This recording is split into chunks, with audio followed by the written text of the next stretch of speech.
एक तरफ मोदी सरकार अपने 9 साल के कामकाज को बड़ी उपलब्धियां बताकर लोगों के बीच जा रही है, तो वहीं दूसरी तरफ अध्यादेश के मुद्दे पर दिल्ली की सरकार लगातार विरोधी दलों का समर्थन हासिल करने की कोशिश में है ताकि बीजेपी को पटखनी दी जा सके।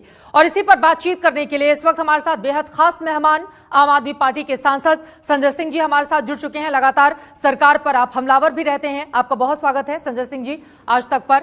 मेरा सीधा सा सवाल है, अध्यादेश के मुद्दे पर विपक्षी दलों का समर्थन हासिल करके क्या यह अध्यादेश विरोधी दलों की धुरी बन पाएगा? अब तक कितनी कामयाबी मिल पाई है इस बाबत आप लोगों को? देखिए चित्रा जी, ये अध्यादेश किन परिस्थितियों में आया ये जानना आपके दर्शकों के लिए और इस देश के लिए बहुत महत्वपूर्ण है। एक आदेश पहले भी माननीय सर्वोच्च न्यायालय का हुआ जिसमें यह कहा गया कि दिल्ली की चुनी हुई सरकार एलजी के ऊपर है और दिल्ली की चुनी हुई सरकार दिल्ली की व्यवस्थाओं को 3 विषय को छोड़कर चलाएगी। उसमें सर्विसेज का एक मामला अटका रहा, फिर लंबे समय तक वो मामला सुप्रीम कोर्ट में चला और 5 जजों की खंडपीठ ने 5 जजों की संविधान पीठ ने फैसला दिया कि 3 विषयों को छोड़कर दिल्ली की चुनी हुई सरकार को सारे अधिकार होंगे। सभी विभागों के ट्रांसफर पोस्टिंग का अधिकार दिल्ली की चुनी हुई सरकार और मुख्यमंत्री अरविंद केजरीवाल उनके मंत्रियों को होंगे। आप सोचिए कि माननीय सर्वोच्च न्यायालय का 5-0 से फैसला आता है, 8 दिन भी नहीं बीतता और अचानक एक अध्यादेश आता है और उस पूरे सुप्रीम कोर्ट के फैसले को पलट दिया जाता है। तो यह हमला भारत के संविधान पर है, यह हमला भारत के लोकतंत्र पर है, यह हमला भारत के संघीय ढांचे पर है, यह हमला राज्य सरकारों के अधिकारों पर है और यह हमला माननीय सर्वोच्च न्यायालय के आदेश को पलटने को है। तो मैं समझता हूं कि एक बड़ी संकट की स्थिति पैदा हो जाएगी देश में कि अगर सर्वोच्च न्यायालय भी नहीं माना जाएगा, संविधान भी नहीं माना जाएगा, लोकतंत्र भी नहीं माना जाएगा तो देश का संघीय ढांचा नहीं बचेगा। और इसलिए अब तक जितने भी राजनीतिक दलों से हम लोगों ने संपर्क किया है, अब तक लगभग 9 राजनीतिक दलों से और उनके नेताओं से संपर्क किया है, जिनमें कई मुख्यमंत्री भी शामिल हैं, उन सब ने एक स्वर में इस अध्यादेश का विरोध करने की बात कही है और इसको लोकतंत्र विरोधी, संविधान विरोधी और संघीय ढांचे के विरोध में बताया है। कुछ तस्वीरें भी हम दिखा रहे हैं, आपने देखा कि किस तरह से तेलंगाना के सीएम से जब आप लोगों की मुलाकात हो रही थी, ममता बनर्जी से जाकर बंगाल का समर्थन आप लोगों की ओर से हासिल किया गया, एमके स्टालिन से भी हाल ही में मुलाकात हुई है और झारखंड के मुख्यमंत्री से भी। अलग अलग क्षेत्रीय दलों का समर्थन तो आम आदमी पार्टी को मिल रहा है, लेकिन आप ही की तरह जो राष्ट्रीय पार्टी है, चूंकि अब आप भी राष्ट्रीय पार्टी हैं, कांग्रेस पार्टी सबसे पुरानी इस देश की पार्टी, उसका समर्थन अब तक आम आदमी पार्टी को क्यों हासिल नहीं हो सका है? देखिए 2-3 महत्वपूर्ण पार्टियों का भी उल्लेख करना जरूरी है। सीपीएम के सीताराम येचुरी जी से भी मुलाकात हुई, उद्धव ठाकरे और शरद पवार जी से भी मुलाकात हुई, नीतीश कुमार जी और तेजस्वी यादव जी से भी मुलाकात हुई और बाकी जो नाम आपने गिनाए। तो कांग्रेस पार्टी का जहां तक सवाल है वो ये कह रहे हैं कि हम आपस में बातचीत करके, चर्चा करके किसी निर्णय पर पहुंचेंगे। अब वो क्या निर्णय लेते हैं नहीं लेते हैं इसका इंतजार करना होगा। हाँ, ये जरूर है कि इस वक्त कांग्रेस पार्टी को यह तय करना होगा कि वो भारत के संविधान और संघीय ढांचे के पक्ष में है, भारत के सुप्रीम कोर्ट और लोकतंत्र के पक्ष में है या नहीं है। ये जब उनका फैसला आधिकारिक रूप से सामने आ जाएगा तो देश को पता चलेगा। अभी इस पर कोई टिप्पणी करना थोड़ा जल्दबाजी होगी, लेकिन बाकी राजनीतिक दलों का खुलेआम उन्होंने मीडिया के सामने आके समर्थन दिया, ये आपने देखा। उनका जवाब ये सामने आया कि दरअसल बहुत सारे ऐसे राज्य हैं जहां पर हम क्षेत्रीय दलों से लड़ रहे हैं और गिव एंड टेक का मामला है। हालांकि उन्होंने सीधे तौर पर आम आदमी पार्टी को समर्थन देने या नहीं देने को लेकर कोई बात नहीं कही। क्या आपको लग रहा है कि फैसला हो सकता है आगे? नहीं, मैं इसीलिए कह रहा हूं चित्रा जी, उसके ऊपर जब कोई आधिकारिक बयान आएगा तो उसका हमें इंतजार करना चाहिए। लेकिन मैं एक बात जरूर कहना चाहूंगा कि जब मसला भारत के कॉन्स्टिट्यूशन को बचाने का हो, जब मसला भारत के फेडरल स्ट्रक्चर को बचाने का हो, उस वक्त गिव एंड टेक की बात नहीं होनी चाहिए। हां, जब आप चुनावी गठबंधन में जाते हैं उस समय जरूर गिव एंड टेक की बात होती है कि कितनी सीटें आप हमको देंगे, कितनी सीटें हम आपको देंगे, वो तो एक अलग विषय है। लेकिन जब आप ऐसे मसलों पर जो डेमोक्रेसी के लिए इंपॉर्टेंट है और भारत दुनिया का सबसे बड़ा लोकतंत्र है, उसके पक्ष में अगर कांग्रेस पार्टी है तो कम से कम अध्यादेश के विषय पर गिव एंड टेक जैसी कोई बात नहीं होनी चाहिए। बाकी आप दूसरे मसलों पर राजनीति कर सकते हैं, एक दूसरे दलों से अलग अलग स्टेट के अंदर आप लड़ रहे हैं, वो एक अलग राजनीति का हिस्सा है, उस पर अलग से बातचीत हो सकती है। लेकिन कम से कम इस मसले पर, इस काले अध्यादेश के मसले पर कतई किसी भी हिसाब से गिव एंड टेक की बात नहीं होनी चाहिए। कांग्रेस आला कमान के लिए संजय जी, दरअसल दुविधा की स्थिति यह हो गई है कि कई राज्यों में आम आदमी पार्टी के खिलाफ आवाजें मुखर होने लगी हैं, जिनमें से दिल्ली भी प्रमुख है। जो कांग्रेस पार्टी के नेता हैं, कई ऐसे लोग हैं जिन्होंने आम आदमी पार्टी को समर्थन नहीं देने की बात कही है और उन्होंने बिल्कुल इनकार कर दिया कि आपको किसी भी हाल में समर्थन नहीं देना चाहिए। देखिए चित्रा जी, आपने बहुत सही प्रश्न उठाया, लेकिन आप याद कीजिए कि जब राष्ट्रपति के चुनाव में मीरा कुमारी जी को कैंडिडेट बनाया था कांग्रेस पार्टी ने, हमने बिना शर्त कांग्रेस पार्टी को उस वक्त समर्थन दिया। जब Margaret Alva ji Congress party की उपराष्ट्रपति पद के लिए उम्मीदवार हुई, हमने बिना शर्त उनकी पार्टी को समर्थन दिया। जब कोई भी राष्ट्रीय किसान आंदोलन आप देख लीजिए, उस वक्त जब ये तीनों काला कानून आया था, उस समय पूरी तरह से कांग्रेस के साथ, पूरी विपक्षी पार्टियों के साथ आम आदमी पार्टी, और आप तो जानती हैं कि मैं उस वक्त सस्पेंड भी हुआ था, हम लोग खड़े रहे। ऐसे तमाम विषय उठाकर अगर आप देखेंगी तो जब भी कोई अंतर्राष्ट्रीय राष्ट्रीय मुद्दा आया, जब भी कोई देश के ऊपर संकट का मुद्दा आया, अडानी पर जेपीसी की मांग की बात आई, अडानी के घोटाले पर जेपीसी बनाने की मांग को लेकर लगातार पूरे विपक्ष के साथ आम आदमी पार्टी खड़ी रही, कांग्रेस पार्टी के साथ खड़ी रही। तो आप राज्य की इकाइयों से निश्चित रूप से राय लीजिए, मैं उस पर कोई आपको कोई राय देने वाला व्यक्ति नहीं हूं, आपका वो अधिकार है, आपकी वो पार्टी है।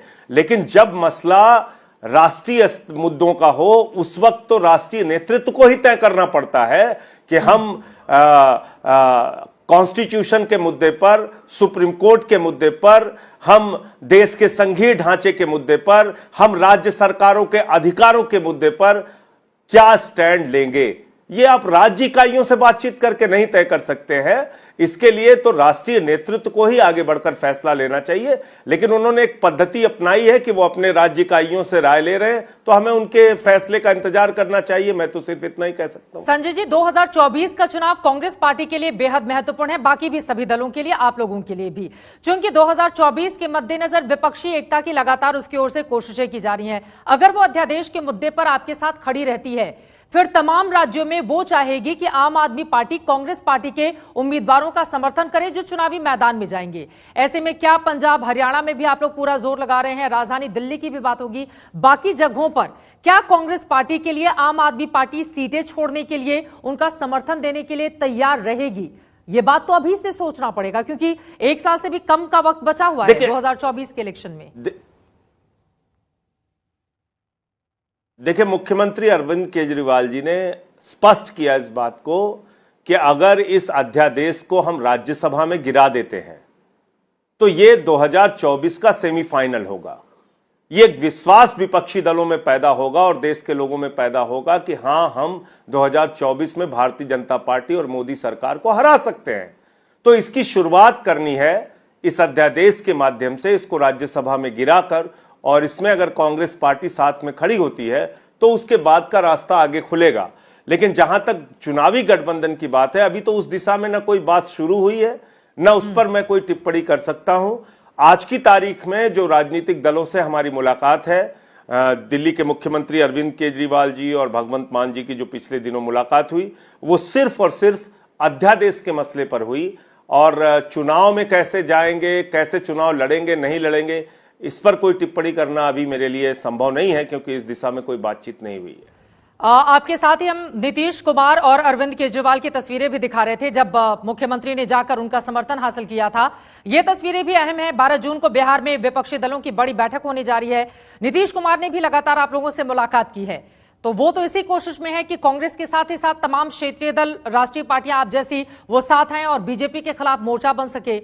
तो 12 जून को इस बाबत आप लोगों को भी जवाब देना पड़ेगा, अगर आप उसमें शिरकत करते हैं तो, कि क्या कांग्रेस पार्टी के साथ 2024 के इलेक्शन में आम आदमी पार्टी खड़ी रहेगी?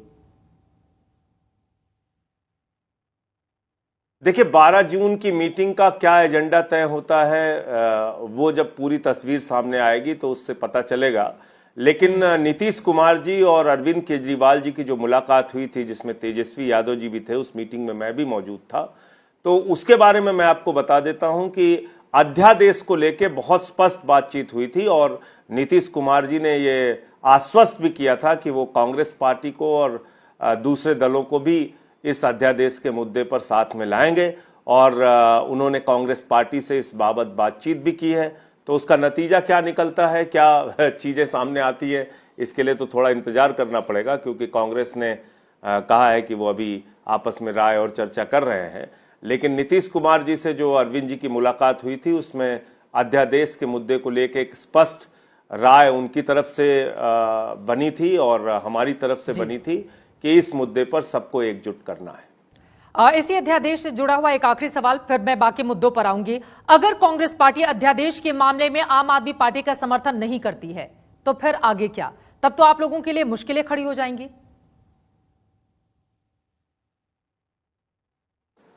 नहीं, निश्चित रूप से कांग्रेस पार्टी के पास 31 सांसदों की संख्या है, तो अगर उनका समर्थन नहीं मिलता है तो इस बात को पूरा देश भी देखेगा और जिन लोगों का यकीन भारत के लोकतंत्र में है, संघीय ढांचे में है, जो लोग ये मानते हैं कि माननीय सर्वोच्च न्यायालय के आदेश को भी क्या पलटा जा सकता है, क्या माननीय सर्वोच्च न्यायालय के आदेश के भी अब कोई मायने नहीं रहेंगे और जब चाहेगी सरकार एक अध्यादेश के जरिए 5-0 के जजों के फैसलों को बदल देगी, तो उसमें कांग्रेस पार्टी की अगर हमारे खिलाफ कोई राय बनती है तो निश्चित रूप से उनको भी जवाब देना पड़ेगा देश के सामने आके, और क्या जवाब वो देंगे, कैसे वो इस बात से बचेंगे, उनके लिए भी बड़ी मुश्किल होगी, मैं समझता हूं।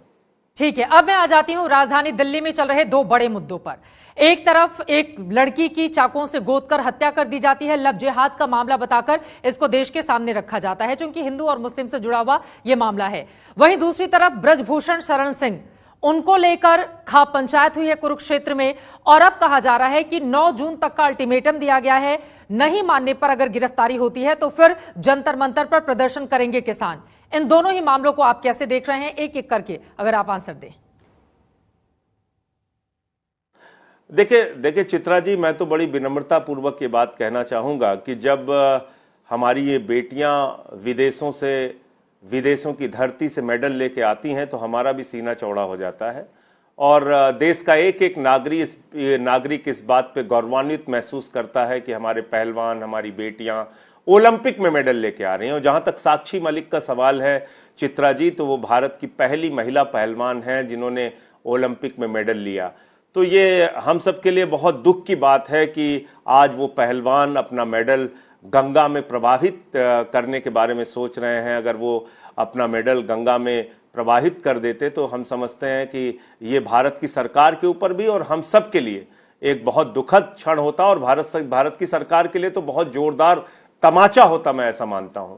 तो प्रधानमंत्री जी को निश्चित रूप से इस मामले में हस्तक्षेप करना चाहिए, क्योंकि जब ये बेटियां मेडल लेके आती हैं तो प्रधानमंत्री जी उनको अपने घर पे डिनर पे बुलाते हैं, लंच पे बुलाते हैं, उनके साथ फोटो खिंचवाते हैं और कहते हैं कि ये तो हमारे परिवार की बेटी है। तो जो आपके परिवार की बेटियां हैं, जिनको आप अपना परिवार मानते हैं, वो पिछले 1.25 महीने से जंतर मंतर पे आंदोलन कर रही थी और जिस दिन आप संसद का उद्घाटन कर रहे थे, जिस दिन आप लोकतंत्र के सबसे बड़े मंदिर का उद्घाटन कर रहे थे, उस दिन आप उन्हीं बेटियों को अपनी पुलिस के द्वारा प्रताड़ित करवा रहे हैं, उनको सड़क पर अपनी पुलिस से घसीटवा रहे हैं, उनके साथ मारपीट करवा रहे हैं, उन पे मुकदमे लिखवा रहे हैं। ये किस प्रकार की डेमोक्रेसी है? ये किस प्रकार का पहलवानों के प्रति और महिलाओं के प्रति सम्मान है? अगर इसमें अब तक सरकार ने साफ नियत से हस्तक्षेप किया होता तो मैं समझता हूं कि ये पहलवानों का आंदोलन और उनको इतना प्रताड़ित नहीं होना पड़ता और इतना बड़ा फैसला कि अपने जीवन की सबसे बड़ी कमाई, सबसे बड़ी पूंजी, उनका वो मेडल वो गंगा में फेंकने जा रही थी। मैं समझता हूं कि ये निराशा के क्षण इस देश को नहीं देखने पड़ते, लेकिन दुर्भाग्य से भारतीय जनता पार्टी की सरकार हर मसले में अपनी पार्टी के जुड़े हुए कोई भी अपराधी हो उनके साथ खड़े हो जाते हैं, चाहे वो लखीमपुर कांड हो, चाहे वो उन्नाव कांड हो, चाहे वो ये जंतर मंतर में पहलवानों का जो मामला है, ये पूरा मामला। तो ठीक है। अक्सर ऐसा देखने को मिल रहा है। आखिरी दो लाइन में मैं आपसे जवाब चाहूंगी। ये जो एक लड़की को चाकू से गोदकर राजधानी दिल्ली में मार दिया गया है, उस पर बीजेपी और आपके बीच टोपीज ट्रांसफर का काम हो रहा है। हाँ जी, दिल्ली और केंद्र की सरकार दोनों को ही इस मामले में संवेदनशील होने की क्या जरूरत नहीं है? बेटियों की सुरक्षा के मामले में राजधानी दिल्ली में निश्चित रूप से है, निश्चित रूप से है। और इसीलिए हमारे मुख्यमंत्री ने सबसे पहले जो एक बहुत छोटी सी कोशिश भी कर सकते थे, वो उन्होंने परिवार को मुआवजा देने का काम किया। और हमारी मंत्री वहां पर गई, हमारे लोग गए। देखिए, ये घटना जो देश की राजधानी में हो रही है, ये इस बात को बताती है कि यहां पर कानून व्यवस्था बुरी तरीके से तार-तार हो चुकी है और अनेक ऐसी घटनाएं यहां पर हुई हैं। आप सोचिए, न्याय के मंदिर में कोर्ट के अंदर मर्डर हो जा रहा है, सड़कों पे गैंगवार हो रहा है दिल्ली में।